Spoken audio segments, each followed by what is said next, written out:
Happy Easter, a very blessed Easter to all of you. And I hope that the risen Christ comes to shine his light into your heart, and I know he will. He was raised from the darkness of the tomb to the new life of the Father's kingdom, and he is our light. Christ, our light, is what we sing as the Easter candle is brought into the dark church and placed before us. My sisters and brothers, it's still Easter.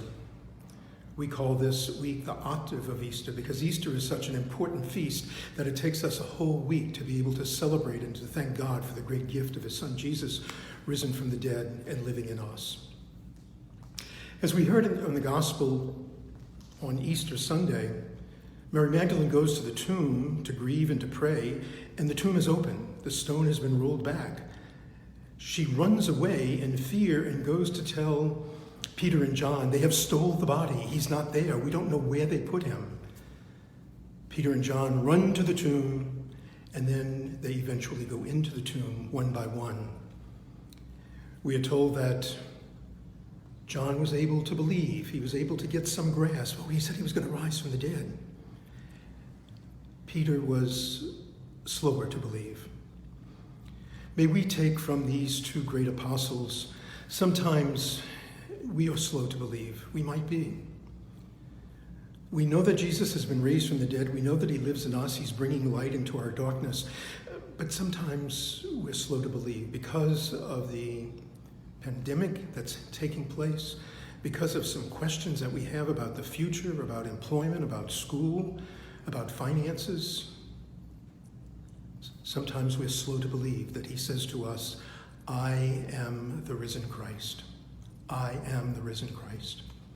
My sisters and brothers, may I suggest a little meditation? Use your imagination and go into this dark, dark, dark tomb. There's no one in there.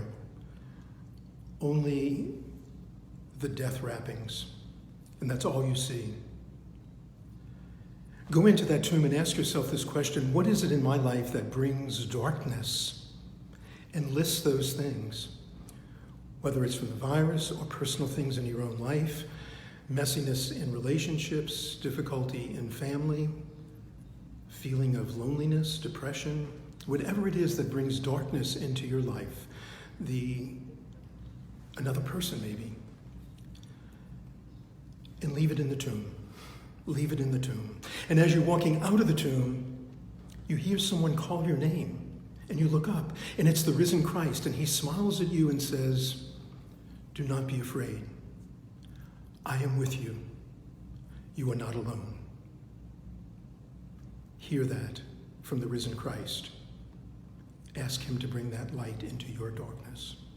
May Easter peace and Easter joy be with you, my sisters and brothers.